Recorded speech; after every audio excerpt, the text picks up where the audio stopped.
Start है। चलो देखिए, हम लोग शुरू कर रहे हैं। कोई बात नहीं, हम लोग शुरू कर रहे हैं कक्षा 12वीं का पार्ट 2, सबसे पहला चैप्टर। इस चैप्टर का नाम है हेलो एल्केन, हेलो एरिन्स। सबसे पहले हम देखेंगे कितने बच्चे समझ पा रहे हैं, कितने बच्चे नहीं। उसके बाद आपको नोट्स मिलेगा, ठीक है, उसमें सब कुछ लिखा रहेगा, आपको ध्यान से सुनना है और समझना है, ठीक है। फिर इसको हम लोग पढ़ेंगे, ठीक। एनसीईआरटी पे बेस्ड हमारा ये सेशन होने वाला है। एनसीईआरटी के सारे कंसेप्ट रहेंगे और एनसीईआरटी के सारे अभ्यास प्रश्नों को भी हल कराया गया है और फिर से करवाया जाएगा, ताकि हम लोग इसे अच्छे से समझ सके, ठीक है। और जो बच्चे ध्यान से नहीं सुन पा रहे हैं वो थोड़ा आगे बैठे, जगह है, ठीक है। आप लोग भी आगे आ जाओ, ताकि यहाँ से जो है 2 ही बच्चे हैं, आ जाओ, मैं ज्यादा चिल्ला नहीं पाऊंगा। चलिए, पार्ट 2 चैप्टर फर्स्ट, नाम है हेलो एल्केन और हेलो एरिन्स। ये चैप्टर का नाम है। सबसे पहले तो हमें यह समझना चाहिए कि जो चैप्टर का नाम है इसका मतलब क्या होता है। मतलब हेलो एल्केन कहेंगे किसे हम लोग, ठीक है। तो ध्यान से सुनना। अक्सर लोगों से पूछा जाता है, बताइए आपके जो है रसायन विज्ञान के पार्ट 2 में पहला चैप्टर कौन सा है, ठीक है। हेलो एल्केन व हेलो एरिन्स, राइट। हिंदी अंग्रेजी दोनों में इसको यही बोलेंगे, ठीक। चाहे हिंदी में बोलो चाहे अंग्रेजी में बोलो, नाम इसका यही रहेगा, ठीक है। अब हमें समझना है कि हेलो एल्केन क्या होता है। हेलो एल्केन हम कहेंगे किसे, ठीक है। तो एक बात बताओ, इसमें एक शब्द आ रहा है हेलो। हेलो कौन वाला नहीं, हेलो हेलोजन वाला। कौन वाला, हेलोजन वाला। अगर आपको पीरियोडिक टेबल याद हो, आवर्त सारणी, तो उसमें जो वर्ग 17 नंबर है, ठीक है, उसी ग्रुप को हेलोजन बोला जाता है। इसमें काफी जो है तत्व होते हैं, लेकिन मुख्य रूप से हमें 4 का अध्ययन करना होता है। हेलो का मतलब जो है हेलोजन से है, ठीक है। किससे है, हेलोजन से। हेलोजन के कुल लगभग 4 मान आपके सिलेबस के अकॉर्डिंग रासायनिक अभिक्रियाओं में 4 को मिलेगा। 5वां 6वां क्यों नहीं मिलता है, इस पे भी हम लोग चर्चा करेंगे। और जो 4 मिलेंगे, इन 4 में भी केवल 2 की अभिक्रियाएं जो है सामान्यतः मिलेगा आपको, लेकिन बाकी जो 2 के हैं उनकी अभिक्रियाएं बहुत कम मिलती हैं। इसका क्या कारण है, इस पे भी हम लोग डीपली चर्चा करेंगे, ठीक है। तो ध्यान से देखिए, देखिए जो हेलोजन होता है 4 तो कौन कौन होता है, फ्लोरीन, क्लोरीन, ब्रोमीन, आयोडीन। इसके अलावा एस्टेटिन भी होता है, और जो 6वां है वो प्रकृति में पाया ही नहीं जाता है, ठीक है। अब सुनिए ध्यान से, जो 5वां 6वां एस्टेटिन और 6वां जो भी है, ठीक है, वो प्रकृति में है नहीं, क्योंकि तत्वों प्रकृति में कुल लगभग 94 तत्व ही पाए जाते हैं, और 83 के ऊपर जितने हैं सब रेडियो एक्टिव तत्व होते हैं। तो उनके गुणों का अध्ययन करना आसान होता नहीं है, और अभी तक कोई सारे रेडियो एक्टिव तत्वों का गुणों का अध्ययन भी सही से कर नहीं पाया है। इसलिए आपके सिलेबस में रेडियो एक्टिव तत्वों को पढ़ने के लिए जरूरत नहीं होती है, ठीक है। उसके पहले जो भी तत्व होते हैं उनको आपके सिलेबस में आराम से रख दिया गया है। तो हेलोजन, ये हेलोजन को हेलो बोला जाता है, साथ में एल्केन। एल्केन आपको याद होगा कि शॉर्ट में मैंने बताया था, एल्केन का मतलब होता है कार्बन और कार्बन के बीच में सिंगल बॉन्ड, है ना। देखो नॉर्मली इसका फार्मूला क्या होता है एल्केन का, हाँ, CnH2n+2। जितना कार्बन उसके दूने से 2 ज्यादा हाइड्रोजन, ये एल्केन का सूत्र होता है। लेकिन जब शाखाएं आ जाती हैं तो इस सूत्र का पालन नहीं कर सकता है, और कर भी सकता है। तो हमें क्या देखना होगा, हमें देखना होगा कि क्या सभी कार्बन के बीच एकल बंध है, सिंगल बॉन्ड है। अगर है तो हम उसे एल्केन कहते हैं। अब ध्यान समझिए, हमने एल्केन समझ लिया है। एल्केन जो है, इसमें ध्यान देखो, कार्बन है और कौन है, हाइड्रोजन है। तो उसी जैसे मान लो हमारे पास पहला है जो एल्केन होता है, इसका नाम होता है मेथेन। क्या नाम होता है, मेथेन, CH4। इसे मार्स गैस के नाम से भी जाना जाता है। मार्स मतलब होता है दलदल, ठीक है। तो दलदली स्थानों पर पाया जाने वाला गैस कौन सा होता है, मेथेन गैस। बोलो यहां तक कोनो डाउट है किसी बच्चे को, होना भी नहीं चाहिए, ठीक है। देखो अगर CH4 को हम सही से दिखाएं, ठीक है, ओपन करके दिखाएं, तो कार्बन के कई बंध होते हैं, 4। तो इस तरीके से 4 बंधों को हम दिखा सकते हैं। CH4 इस तरीके से जुड़ा हुआ है। अब अगर इसका किसी हैलोजन के साथ हम लोग अपक्रिया करवा दे रहे हैं, हैलोजन का मतलब X2, ये जो 4 मान देख रहे हो ना, इन्हें हम यक्स के रूप में जो निरूपित करते हैं। यक्स का मतलब होता है ऋणात्मक तत्व, ठीक है, और ये सब प्रबल ऋणात्मक तत्व होते हैं, ठीक है। वर्ग 17 प्रबल विद्युत ऋणात्मक तत्व माना जाता है आवर्त सारणी में, वर्ग 17, ठीक है। तो ध्यान से देखो, X2 का मतलब कई तो यक्स, दुईटो। अच्छा, इस X2 को अगर मैं ऐसे लिख दूं यक्स सिंगल बॉन्ड यक्स, कोनो दिक्कत है किसी बच्चे को? नहीं है। अब देखो होता क्या है, एक यक्स को लेकर निकल जाएगा, यक्स क्या हो गया, बाहर। अच्छा, जब यच निकला तो ये वाला बंध क्या हो जाएगा, टूट जाएगा, और कार्बन को 4 तो पूरा करना ही है। तो ये, अच्छा, ये यक्स निकला, ये यच निकला, इस कार्बन का बंध टूटा, इस हाइड्रोजन का भी तो टूटा है, ये दोनों अकेला ही है, तो क्या करेंगे, दोनों मिल जाएंगे। ये क्या बन जाएगा बताओ? हाँ देखो, ये क्या है, CH3 है, एक C और 3 तो H, इसको लिखेंगे क्या, CH3, और साथ में क्या है, X। इसी को साधारण भाषा में हम लोग, इसी को साधारण भाषा में एल्किल और यक्स को बोलते हैं हैलाइड, और IPSC की भाषा में इसी को हम पहले इसको लिखेंगे हैलो, और फिर इसको बोलेंगे क्या, एल्केन। क्या बोलेंगे, एल्केन, ठीक है। तो ये था हमारा चैप्टर का नाम हेलो एल्केन। हेलो एल्केन का साधारण नाम क्या होता है, एल्किल हैलाइड। अगर हम ध्यान से देखें तो इसका निर्माण कैसे हुआ है, इसका निर्माण हुआ है किसी एल्केन से। किससे हुआ है, एल्केन से, मेथेन से। एल्केन से एक यच हटा और उसकी जगह एक ठो क्या आया, हैलोजन आ गया। अब ये देखो, जितने भी नंबर ऑफ कार्बन होते हैं, यहाँ जो कार्बन दिख रहा है ना, इसकी जगह हम क्या लिख सकते हैं, R। क्या लिख सकते हैं, R को ही बोला जाता है एल्किल। अच्छा, कार्बन की जगह R लिख दिया तो बचा क्या है, यक्स। ये फार्मूला है हेलो एल्केन का, अर्थात हेलो एल्केन को हम किससे दिखाएंगे, R यक्स से। जहां R यक्स लिखेगा, लिखेगा तो हम उसे क्या कह देंगे, यह क्या, हेलो एल्केन। बोलो हेलो एल्केन, समझ पाए? अब चलो इसे एकदम शॉर्ट में, तो बड़ा लंबा चौड़ा भाषण मिल गया, सिंपल कैसे समझे। तो बच्चा सिंपल क्या है, ध्यान समझिएगा। जब खुली श्रृंखला के हाइड्रोकार्बन एल्केन, किससे, एल्केन से, कोई हाइड्रोजन विस्थापित होकर उसकी जगह हैलोजन आता है। देखो, खुली श्रृंखला का कार्बन था, हाइड्रोजन निकला और उसकी जगह कौन आया, हैलोजन। हाइड्रोजन और हैलोजन अलग अलग है। हाइड्रोजन मतलब यच, हैलोजन मतलब यक्स, ठीक है। तो हाइड्रोजन विस्थापित होकर उसकी जगह कौन आता है, यक्स। तो बना हुआ पदार्थ एल्किल हैलाइड या हेलो एल्केन कहलाता है। मेरे शब्दों पर गौर कीजिएगा, खुली श्रृंखला का कार्बन, कौन, खुली श्रृंखला का कार्बन, ठीक है। खुली श्रृंखला होनी चाहिए। आप जानते हो कार्बनिक यौगिक 2 प्रकार के, खुली श्रृंखला वाले यौगिक और बंद श्रृंखला वाले। तो जब खुली श्रृंखला वाले कार्बनिक यौगिक से यक्स जुड़ा हो तो हम उसे क्या कह देंगे, हेलो एल्केन, साधारण नाम एल्किल हैलाइड। बोलो यहाँ तक किसी बच्चे को कोई डाउट है? आगे बढ़े। एक शब्द और है हमारे चैप्टर के नाम में, और उसका नाम क्या है, हेलो एरिन्स, ठीक है। अब हेलो एरिन्स किसे कहा जाता है बच्चों?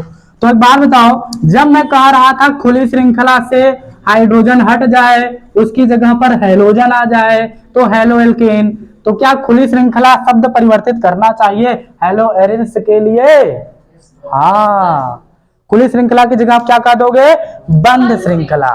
बंद श्रृंखला, खासकर एरोमेटिक बेंजीन रिंग, ठीक है। हाँ, तो जैसे देखो ये अपना बेंजीन रिंग है।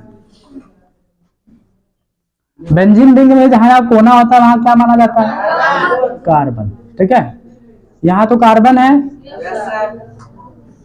और एकांतर क्रम में क्या होता है, डबल बॉन्ड। और हम सभी जानते हैं कि प्रत्येक कार्बन से क्या जुड़ा होता है, H जुड़ा होता है। इसी को शॉर्ट में देखो ऐसे लिखा जाएगा, ऐसे, ठीक है। इसी को शॉर्ट में ऐसे लिखा जाएगा। अब बीच में गोला क्यों लिखा गया है, यहाँ तो बीच में गोला नहीं है, तो रीजन क्या है, अनुनाद संरचना। ये वाला डबल बॉन्ड यहाँ भागेगा, ये वाला यहाँ भागेगा, और ये वाला यहाँ भागेगा, ये बीच वाले भागते रहते है ना। तो इसीलिए इसको क्या दिखाया गया है, गोले के रूप में। बोलो यहाँ तक कोई दिक्कत है? इसी को क्या बोला जाता है, बेंजीन। और इसी बेंजीन को हम ऐसे भी लिख सकते हैं, C6। बोलो कोई दिक्कत? तो देखो बेंजीन को 3 तरीके से आप दिखा सकते हो, उस तरीके से। अब ये बंद श्रृंखला है ना, तो बंद श्रृंखला का फिर से आप वही हैलोजनीकरण करवा दो, यक्स टू से क्रिया करवा दो, फिर से क्या निकलेगा जो निकला था पहली बार, यच यक्स। ठीक है, तो यहां से एक यच और यहां से एक यक्स क्या निकल गया, एच एक्स बाहर हो गया। अब बताओ यहाँ क्या बचा है, 6 कार्बन था पूरा, हाँ 6 में से एक हाइड्रोजन निकल गया तो 5 बचा ना, हाँ 2 में से एक चला गया तो एक बचा है। तो बच्चों इसी श्रृंखला को बोला जाता है क्या, हेलो एरेंस। यानी जब खुली श्रृंखला के एल्केन से कोई हेलोजन जुड़ जाए तो उसे बोलेंगे हेलो एल्केन, और बंद श्रृंखला से जुड़ जाए तो क्या बोलेंगे, हेलो एरेंस। बोलो यहाँ तक कोई डाउट है किसी बच्चे को, हेलो एल्केन किसे कहते हैं, हेलो एरेंस किसे कहते हैं, क्या ये बेसिक कंसेप्ट आपके क्लियर हो पाए हैं। चलिए अब हम थोड़ा सा इनका वर्गीकरण देखते हैं, इनको भी बांटा गया है, ठीक है, इनको बांटा गया है। तो संकरण सबको आता है ना, sp sp2 sp3, हाँ वेरी गुड।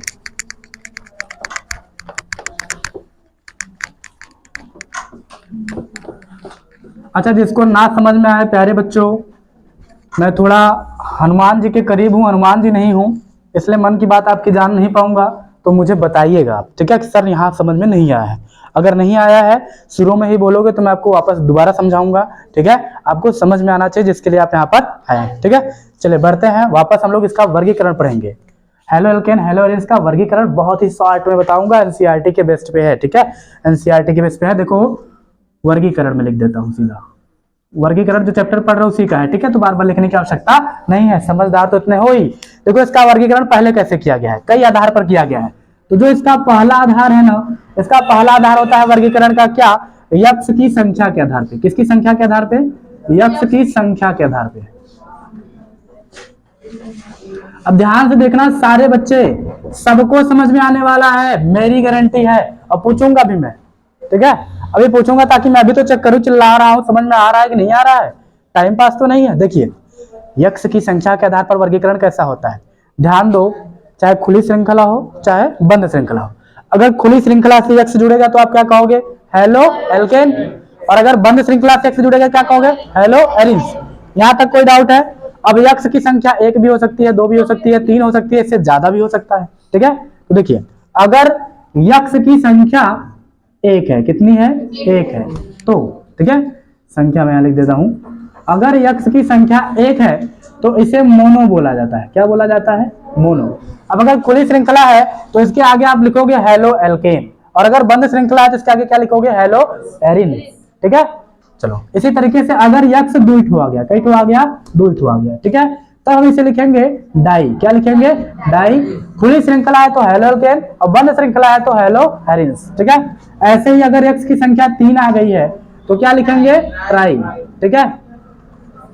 4 आ गया तो क्या कहेंगे, टेट्रा, हाँ क्या बात है, पेंटा, हेक्सा, हेप्टा, ऑक्टा, नोना, डेका। उसके बाद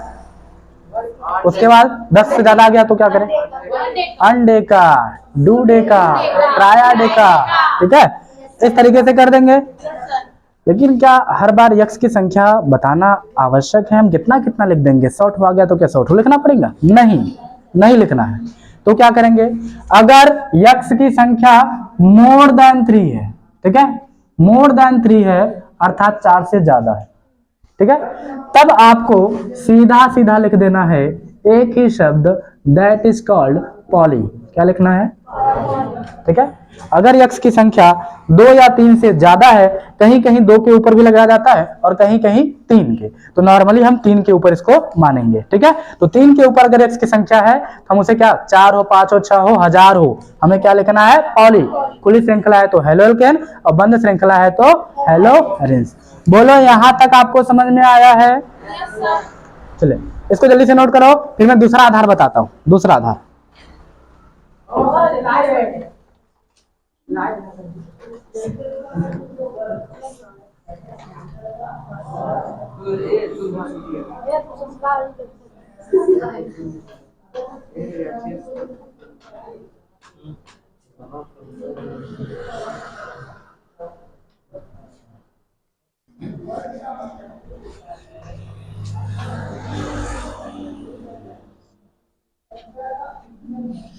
थोड़ा जल्दी से नोट करेंगे हम लोग ताकि अधिक से अधिक कंसेप्ट को पढ़ सके।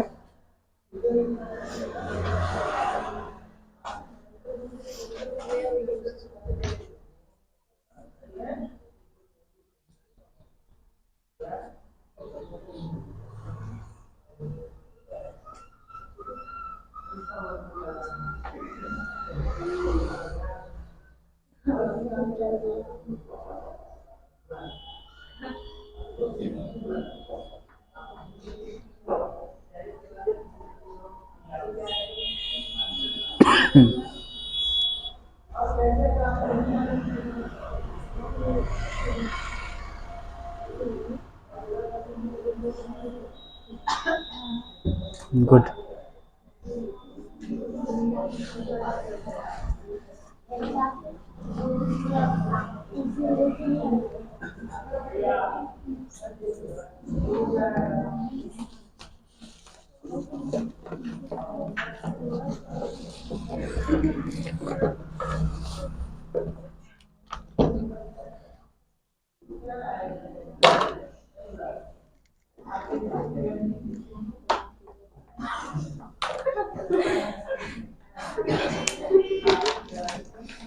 हो गया, डन।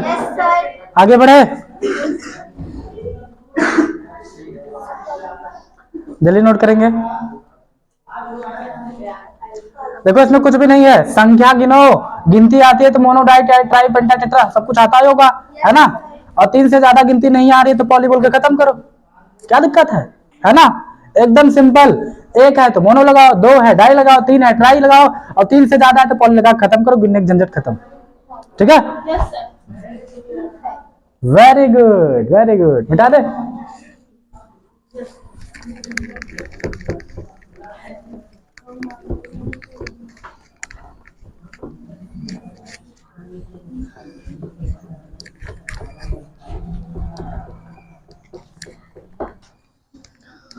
हर हर महादेव। चलो शुरू करते हैं। ये वर्गीकरण का पहला आधार था, और पहला आधार क्या था? यक्ष की संख्या। अब दूसरा आधार देखते हैं, दूसरा आधार क्या है। तो देखिए दूसरा आधार क्या है प्यारे बच्चों, दूसरा आधार है क्या? sp3 संकरित, sp3 संकरित C यक्ष का वर्गीकरण। यही ध्यान देना है आपको, यही तो मेन है। वो तो गिनती था, गिनती तो मेरा ओम सर कर लेंगे, ठीक है, मेरे ओम सर है ना, वह गिनती कर लेते हैं, ठीक है। एक दिन उनकी क्लास आएगी अभी ओम सर की, तो गिनती तो सबको आता है, और नहीं आएगा तो ओम सर है, पढ़ाएंगे। फिलहाल हम जो है स्पेशली पढ़ेंगे जो 12th में पढ़ना है, ठीक है। तो अब हमें पढ़ना क्या? sp3 संकरित।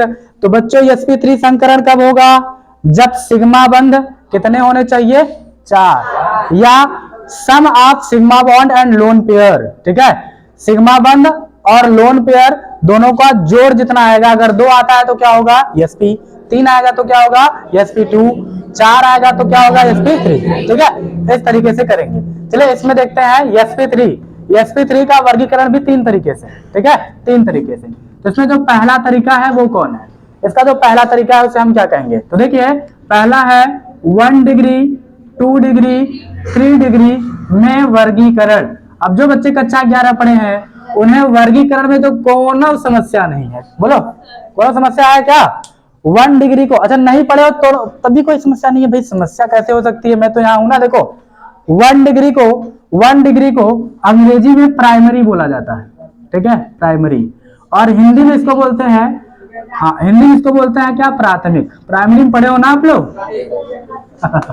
चलो, और 2 को बोलते हैं सेकेंडरी, ठीक है, हाँ सेकेंडरी या द्वितीयक।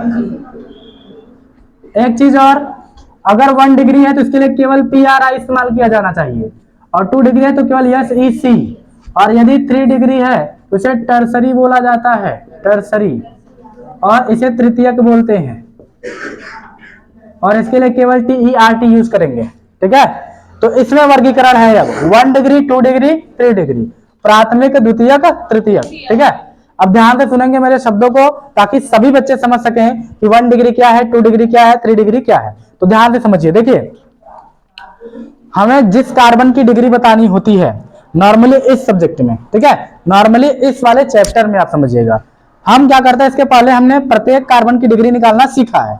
इस चैप्टर में हमें उस कार्बन की डिग्री बतानी होती है जिस कार्बन से यक्स जुड़ा होता है, हाइड्रोजन जिससे जुड़ा होता है, उस कार्बन की हमें क्या बतानी होती है, डिग्री बतानी होती है। ठीक है, और डिग्री कैसे बताएंगे इसे समझेंगे। देखिए, डिग्री बताने का सिंपल सा तरीका है, जिस कार्बन की डिग्री बतानी है वो कार्बन जितने कार्बन से जुड़ता है वही उसकी डिग्री कहलाती है। एक बार फिर से रिपीट कर रहा हूं, जिस कार्बन की डिग्री बतानी है, ये कार्बन जितने कार्बन से जुड़ेगा वही उस कार्बन की क्या मानी जाती है, डिग्री मानी जाती है। सपोज करो ये कार्बन केवल एक कार्बन से जुड़ा है, बाकी हाइड्रोजन है, सल्फर है, ऑक्सीजन है, उससे मतलब नहीं है, लेकिन इस कार्बन से केवल एक ही कार्बन जुड़ा है, तो इस कार्बन की डिग्री कितनी मानी जाएगी, एक। ठीक है, और अगर ये कार्बन दो कार्बनों से जुड़ा है तो इस कार्बन की डिग्री कितनी होगी, दो। और ये कार्बन अगर 3 से जुड़ गया तो 3। क्या हेलो एल्केन हेलो एरिन्स में 4 डिग्री संभव है, तो नहीं।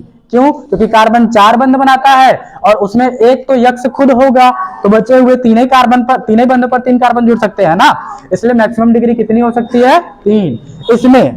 ठीक है, और केवल एल्केन की बात करेंगे तो मैक्सिमम डिग्री कितनी होगी, 4। ठीक है, चलो तो अब मैं कुछ लिखूंगा और आप लोग पहचानने का प्रयास करेंगे कि इस बेचारे की डिग्री कितनी है। हाँ, जैसे मैंने यहां लिख दिया है। अच्छा, आर का मतलब कार्बन है, यहां तक कोई डाउट है क्या? मैं इधर लिख दे रहा हूं आर CH2 Cl, इसकी डिग्री बतानी है। एक मैं लिख रहा हूं आर CHR Cl, एक मैं और लिख रहा हूं आर CR साथ में है Cl। क्या आप इनकी डिग्री पहचान सकते हैं? पहले की डिग्री, दूसरे का 2 और तीसरे का टर्सरी यानी 3। बोलो यहां तक कोई डाउट है? यानी सब बच्चे पहचान पाए हैं? नहीं ना, चलिए देखेंगे ध्यान से, एकदम ध्यान से देखेंगे। अगर सब बच्चे समझ गए हैं तो सब लोग और अच्छे से समझने का प्रयास करेंगे। देखिए, देखो हमने कहा यक्स, यहाँ पे यक्स की वैल्यू कौन है, Cl। ठीक है, यक्स पहचान में आ गया है ना। अब यक्स जिस कार्बन से जुड़ा है उस कार्बन को पकड़ लो, पकड़ लिया। अब ये कार्बन कितने कार्बन से जुड़ा है, एक कार्बन से जुड़ा है ना। ये कार्बन कितने से जुड़ा है, केवल एक। आर का मतलब कार्बन की श्रृंखला होती है। ठीक है, तो एक ही कार्बन से जुड़ा है, इसलिए इसकी डिग्री क्या हो गई, एक। मैंने कहा ना, जिस कार्बन की डिग्री बतानी है वो जितने से जुड़ेगा वही उसकी क्या कहलाती है, डिग्री कहलाती है। अब देखो यहाँ पे ये Cl तो यक्स हो गया, जिस कार्बन से जुड़ा उस कार्बन को हमने पकड़ लिया। अब ये कार्बन देखो एक यहाँ पर जुड़ा है और ये कार्बन एक यहाँ पर जुड़ा है, बताओ कितने कार्बनों से जुड़ा है, 2। इसकी डिग्री कितनी हो गई, क्या सब लोग समझ पा रहे हो?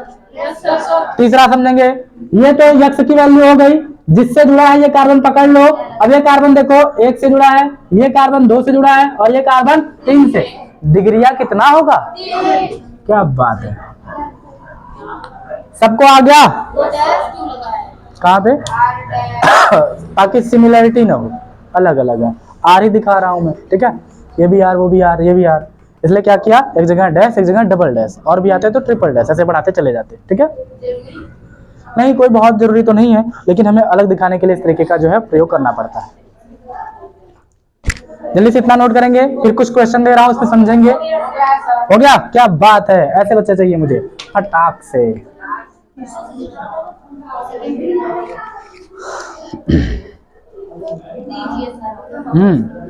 बस अभी देने वाले हैं, रुक जाओ, देखते हैं कितने बच्चे एकदम कंसंट्रेशन के साथ देख रहे हैं। ठीक है, चाहे ऑनलाइन हो और चाहे ऑफलाइन, राइट। देखते हैं, सबका मुझे 100% रिजल्ट चाहिए भैया।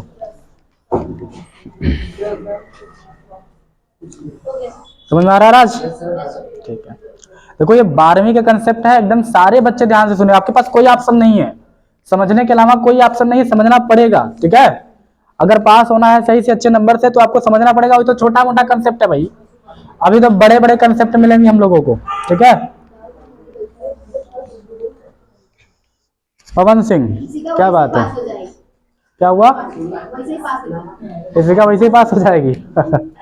बहुत बढ़िया, क्या बात है, बहुत ऊपर तक पकड़ है इसकी। कैरम बोर्ड खेल के, वाह क्या बात है। इसको भी प्रमोट करूंगा अगर सक्सेस हो जाएगा तो। चलो मिटा दूं। तो ये हमने सीखा 1 डिग्री, 2 डिग्री, 3 डिग्री में वर्गीकरण अच्छा एक विशेष चीज तो बताना भूल गया, एक बार बताओ जो आपने बनाया उसमें देखो कितने बंध हैं।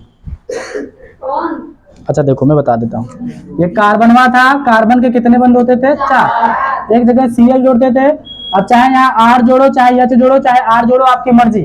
अब ध्यान से देखो, चाहे 1 डिग्री था चाहे 2 डिग्री था चाहे 3 डिग्री था, सबको ऐसे ही बनाए थे ना। 1 डिग्री में 1 R, 2 डिग्री में 2 R, 3 डिग्री में 3 R, यही करते थे। अब ध्यान से देखो, अगर दो तत्वों के बीच एक बंध होता है तो उसे सिग्मा बोलेंगे कि पाई बोलेंगे? अगर एक बंध है,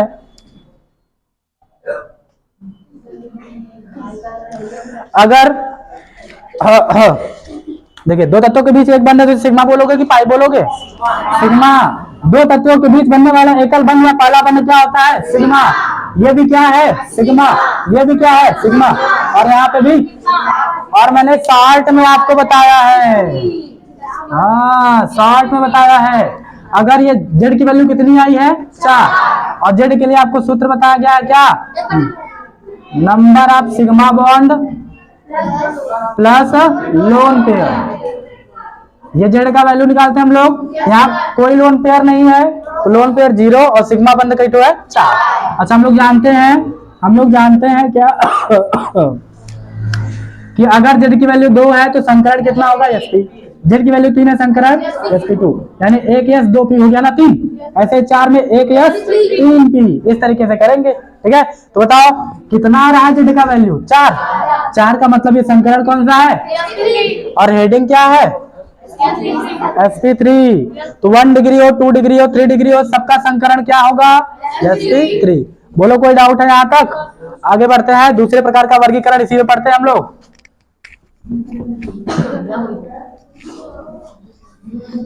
इसी को कहते हैं कि हम लोग आग बरस रहा था, जैसे गर्मी में लू बरसता है ना, तो लोग कहते हैं कि आग बरसत रहा, वो फलनवा तपस्या करता रहा। ठीक है, और ऐसे ठंडी में इतनी तेज ठंडी है, इतनी तेज ठंडी है, और हम लोग पढ़ने आए हैं, पढ़ाने आए हैं, सीखने आए हैं, इसका मतलब हम लोग क्या करें? तपस्या। बर्फ गिरत रहा। बच्चों को अपन ऐसे कहानी बताना, बर्फ गिरत रहा बेटवा, तब जाते रहे हम पढ़ाई। ठीक है, कब पहुंचे हैं यहाँ पर चलो देखो,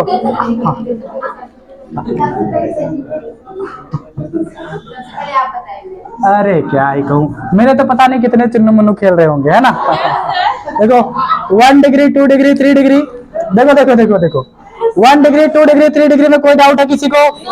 आगे बढ़ते हैं हम लोग। एक और प्रकार का वर्गीकरण है और इसे हम लोग कहते हैं एलिलिक। हाँ, एलिलिक हैलाइड, ध्यान से सुनेंगे, एकदम शॉर्ट में बताने वाला हूं मैं। एलिलिक हैलाइड, एलिलिक हैलाइड कैसे पहचानोगे? ध्यान से सुनो। एलिलिक हैलाइड होने के लिए डबल बॉन्ड वाला कार्बन होना जरूरी है। ठीक है, क्या जरूरी है? डबल बॉन्ड वाला कार्बन अर्थात एल्कीन। क्या जरूरी है? एल्कीन।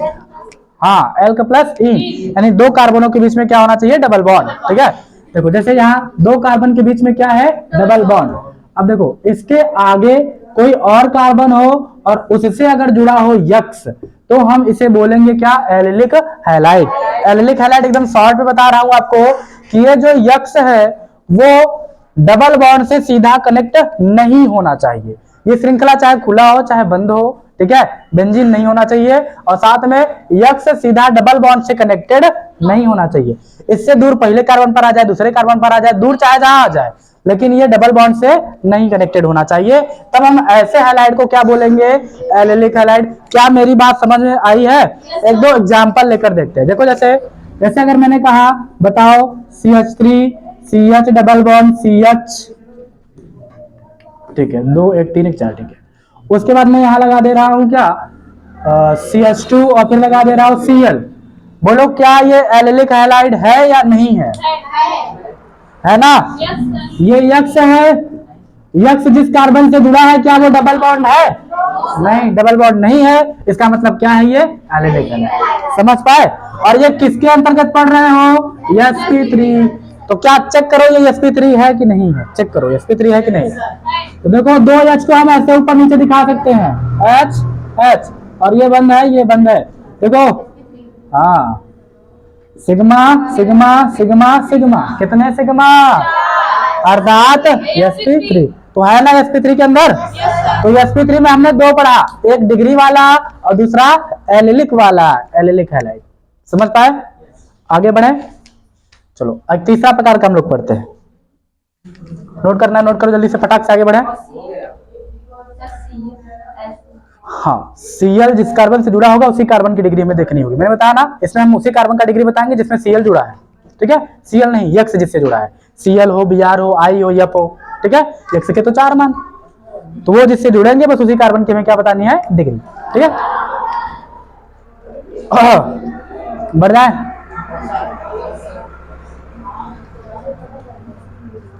मिटाऊं मैं?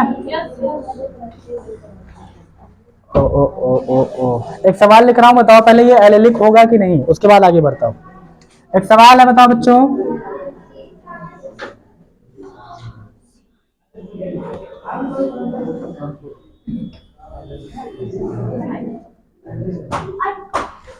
बताइए ये एलिलिक है कि नहीं? एलिलिक है कि नहीं? नहीं है भाई। हाँ, ये डबल बॉन्ड से सीधा X जुड़ गया तो ये एलिलिक नहीं हो सकता। और ये देखो Cl सीधा डबल बॉन्ड से नहीं जुड़ा है, इसलिए ये है। बोले समझ पाए क्या मेरी बात? सारे बच्चे समझ पाए ना? एलिलिक पहचान लोगे? वेरी अच्छे, बहुत गुड। मिटा दो।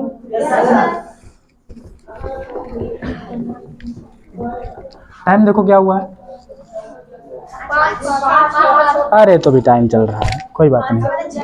हाँ, अपन लोग तो भी 3-4 घंटे पढ़ेंगे, है ना। चलो, हाँ एकदम आराम से लिट्टी चोखा लगेगा। और ये यूपी वालों का तो फेवरेट भोजन है, और मेरा भी, है ना। चलो शुरू करते हैं, आप लोग लगाना, मैं खाने आ जाऊंगा, बन जाएगा तो बता दीजिएगा। चलो तीसरा वाला देखते हैं।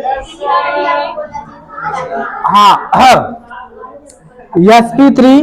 sp3 संकरित CX का वर्गीकरण हो गया, 3 प्रकार का है। पहला डिग्री वाला, दूसरा एलिलिक हैलाइड, और तीसरा है बेंजिलिक हैलाइड। कौन सा है? बेंजिलिक।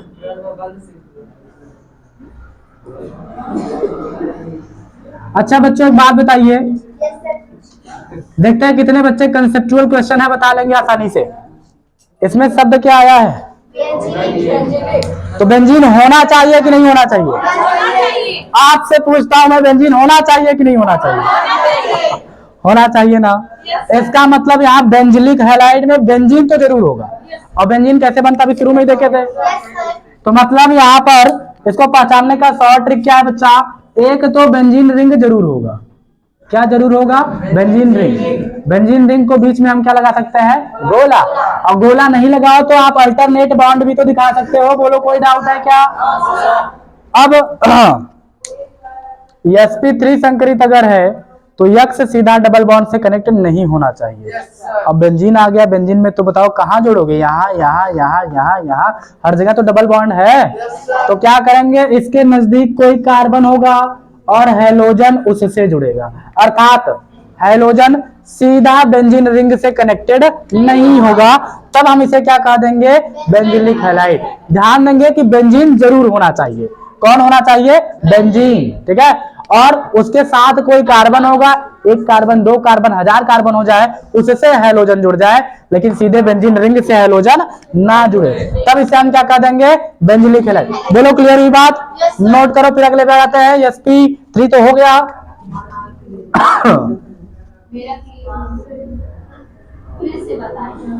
अच्छा रुको, फिर से बता रहा हूं, थोड़ा सा नोट कर लीजिए।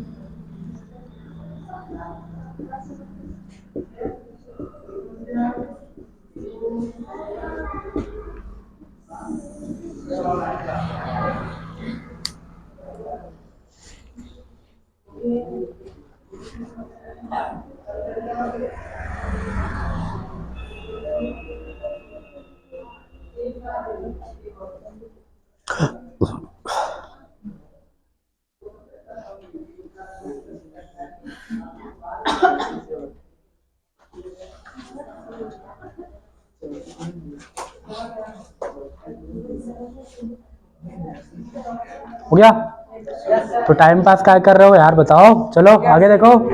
देखो sp3 संकरण 3 प्रकार का वर्गीकरण दिखाता है, एक डिग्री में, दूसरा एलिलिक हैलाइड और तीसरा बेंजिलिक।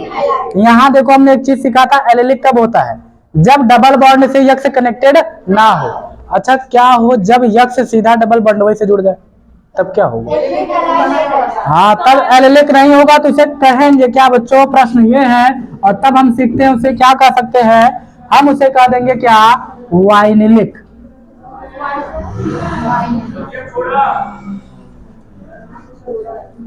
हम उसे कह देंगे क्या? Vinylic halide. अर्थात वाइनिलिक में क्या होता है? यक्स सीधा डबल बॉन्ड से ही कनेक्ट होता है। हो गया हो गया।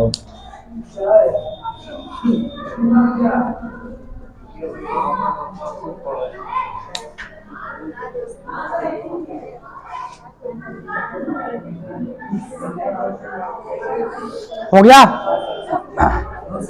वाइनिलिक समझ गए? चलो एक और देख लेते हैं। लास्ट जो चैप्टर का नाम है, हेलो एरिल्स भी नाम है ना इसका? हाँ, अच्छा उसको छोड़ो।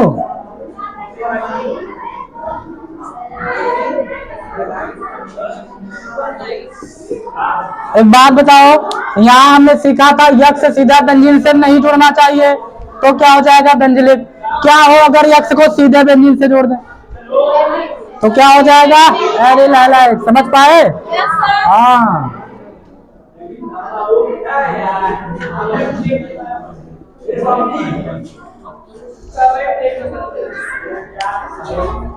चलो अब कुछ क्वेश्चन करता हूँ, फटाक से टॉपिक का आपका जो है रिवीजन हो जाए, ठीक है? नोट करेंगे सारे बच्चे।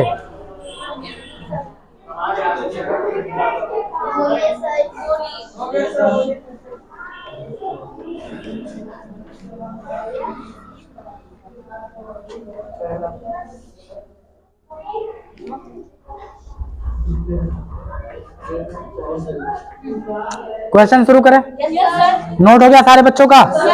एक चीज और, ये मधुमक्खी की तरह भिनभिनाना नहीं है। यदि आ रहा है तो हाथ उठाएंगे, जिससे पूछा जाएगा वो बताएगा, ताकि पता चले किसको आया और किसको नहीं आया। ठीक है, चलो स्टार्ट करते हैं। क्वेश्चन नंबर 1 में लिखूंगा, आपको पहचानना ये इसमें से किस प्रकार का हैलाइड है। ठीक है, देखो इसके पहले आपने जो पहला वाला प्रकार पढ़ा था वो क्या था? यक्स की संख्या। पहला वाला क्या पढ़े थे? यक्स की संख्या के आधार पे। उसको छोड़कर बताना है इधर वाला, क्योंकि तो गिनती है, सभी कर लेंगे, इधर से बताना है। ठीक है, चलो देखो मैं यहाँ क्वेश्चन लिख रहा हूँ। एक है CH3 CH3 CH3 CH2 और साथ में है CH डबल बॉन्ड CH, साथ में है Cl। अब मेरे प्यारे देश के नौजवान बताएंगे कि ये किस प्रकार का हैलाइड है। हाथ उठाना है, इतने बच्चे कर लेते हैं। चलो कुछ ऐसे बच्चे जो नए हैं, ठीक है, डरने की जरूरत नहीं है, नहीं आएगा तो फिर बताया जाएगा। आप बताइए।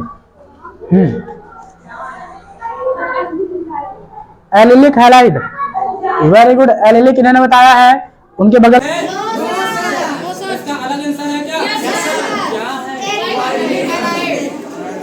कुछ बच्चे कह रहे हैं एरिल होगा और कुछ बच्चे कह रहे हैं वाइनिलिक होगा।